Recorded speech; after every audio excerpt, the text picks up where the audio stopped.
What's up? Colby Sharp, fifth grade teacher in Michigan. Welcome to my channel. We're trying to help kids fall in love with reading. Today, I'm going to be telling you about 10 picture books that I read my fifth graders during the month of March. A little bit shorter of a month for us because we had this huge ice storm where we missed 3 days of school and the last week of March being used for our spring break. Yay. So let's talk about 10 awesome books. Maybe you'll find one that you want to add to your list to share with the readers you serve.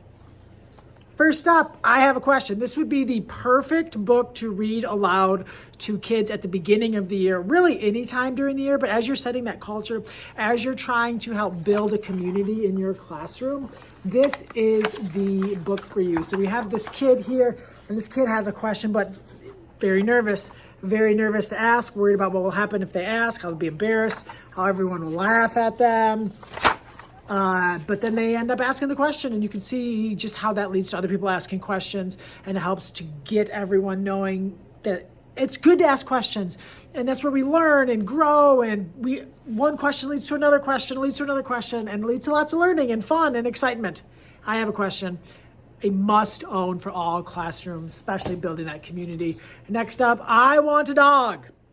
So we read this after we took a bunch of end of the quarter test, and we didn't have a lot of time to read a picture book, and we just needed something fun and funny and hilarious and light, and this is the book that was it for us. This girl goes to the pet store and she wants a pet, and the pet store worker keeps trying to offer her weird pets. All she wants a dog. Offers her an anteater and like this little baboon, all kinds of things, python. Not having it all she wants is a dog. Kids loved it. It's funny. Just fun to read, funny.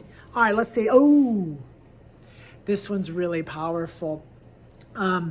Milou's Mind is about this woman who was going to school, and then they're like, you can't go to school anymore because you're like in middle school. She lived in India. And then she's like, it's a true story. And then it's actually the author's grandmother.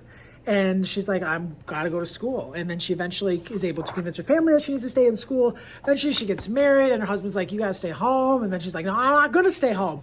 And she ended up like doing this amazing work in India and like starting these schools and helping women to get the education that they need and deserve. Wow, what an amazing picture book biography. Check this one out. Next up, Dark Cloud. This one's powerful, y'all. This one is powerful. It is about this kid who carries a dark cloud with them everywhere that they go, and how that cloud affects them, and the things that help her, but also knowing that, you can't just like, the cloud's just not going to go away and just disappear. What an amazing conversation we had in my class around this book. It definitely one of the best books we've read since winter break, like in these last few months. For me, it was just really impactful to hear them talk and hear how serious they took this, and to just see that the way you could see a lot of kids in class, just the way they were kind of nodding at me, that like, yeah, they feel like maybe they're carrying a cloud with them. I think it made them feel pretty good to read it. Next up, To Boldly Go, how Nichelle Nichols and Star Trek helped advance civil rights. True story, obviously, about Nichelle. She was on Star Trek, super talented actress.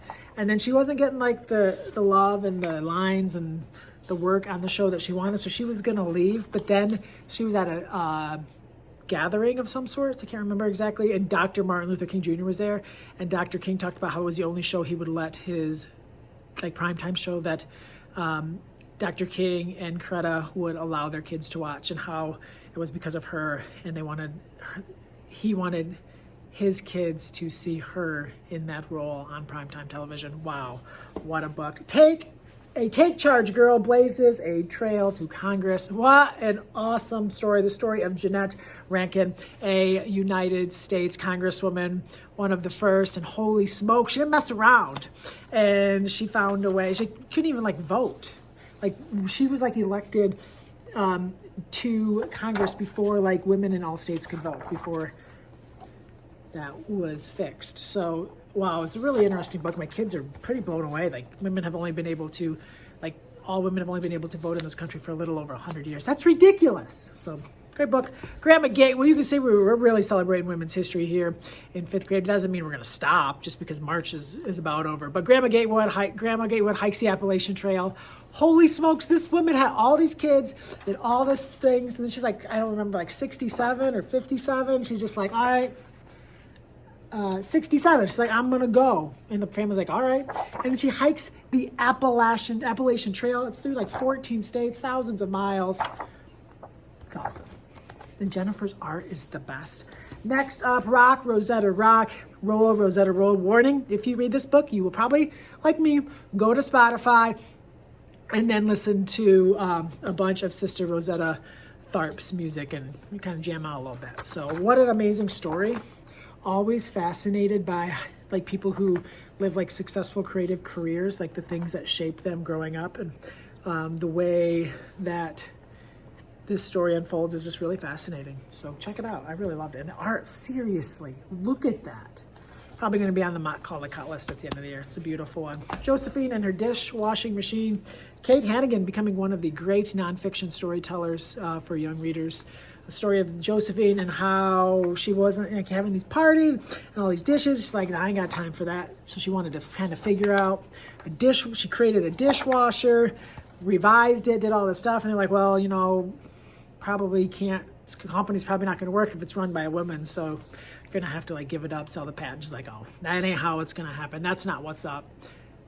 So she made it, and she made it work. Fascinating, awesome book. Check it out.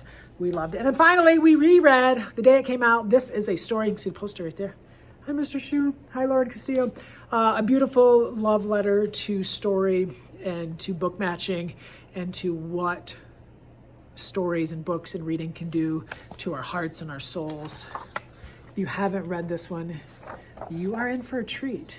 You are in for a treat. Those are the 10 books that we read during the month of March. Thank you so much for tuning in. If you're new, consider subscribing so we can talk about awesome books and the impact that they can have on the readers that we serve. My name is Colby Sharp. I hope you have an awesome-tastic day.